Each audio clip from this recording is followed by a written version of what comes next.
Welcome back po sa ating channel. Ang topic po natin ngayon ay how to grow alokbati from cuttings. Ito po ay nabili ko sa palengke. Isang tali po ito. Ito po ay nagkakahalaga ng 10 pesos. Kinuha ko na po yung tangkay para po ang itanim natin at para maparami. Ang alokbati ay marami po itong benefits katulad ng vitamin A, vitamin C, iron, and calcium. Ito po ay mataas din po sa fiber and low in calories. Ang alokbati ay niluluto ko po at sinasahog sa sardinas. Ang gagawin lang po ay igigisa sa bawang, sibuyas, and then sardinas. Tsaka po ito ihahalo ang alokbati.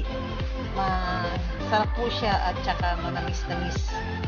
Dali naman po siyang lutuin. Ang kukunin po dito ay yung dahon.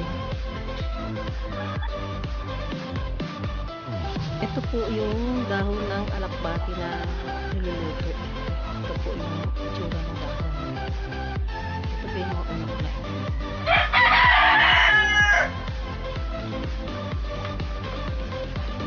Ito po yung iba. Ito po. Kinukuha ko po yung dahon nito para yun po yung niluluto namin pang ulam. Ito po natin itatanim yung alokbati. Ito po ay may kasamang compost, ordinary soil. Hinaluan ko po ito ng chicken manure. Kasi meron po ako mga halagang mga manok.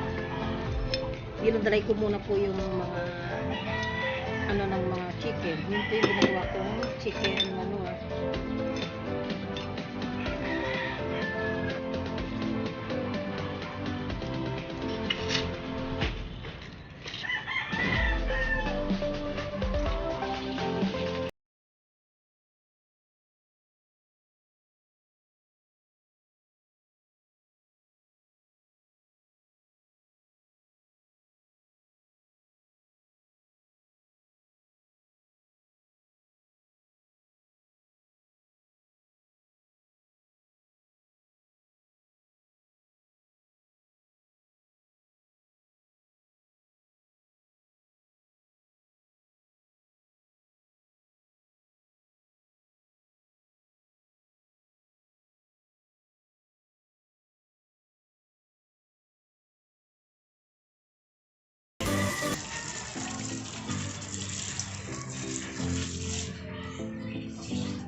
Mag-harvest po tayo ng alokbati.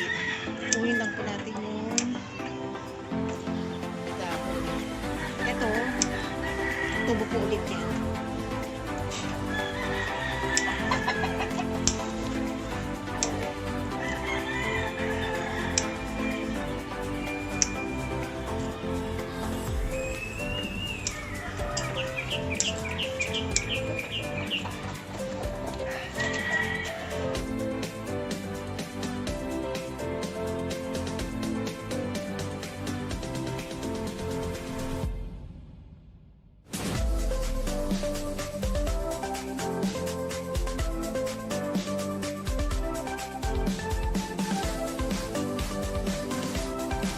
Lulutuin po natin.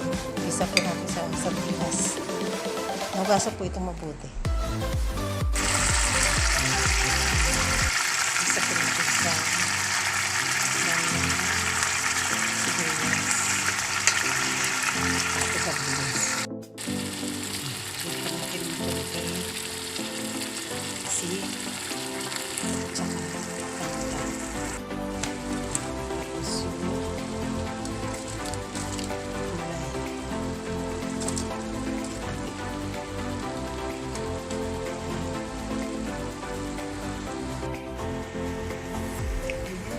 siya.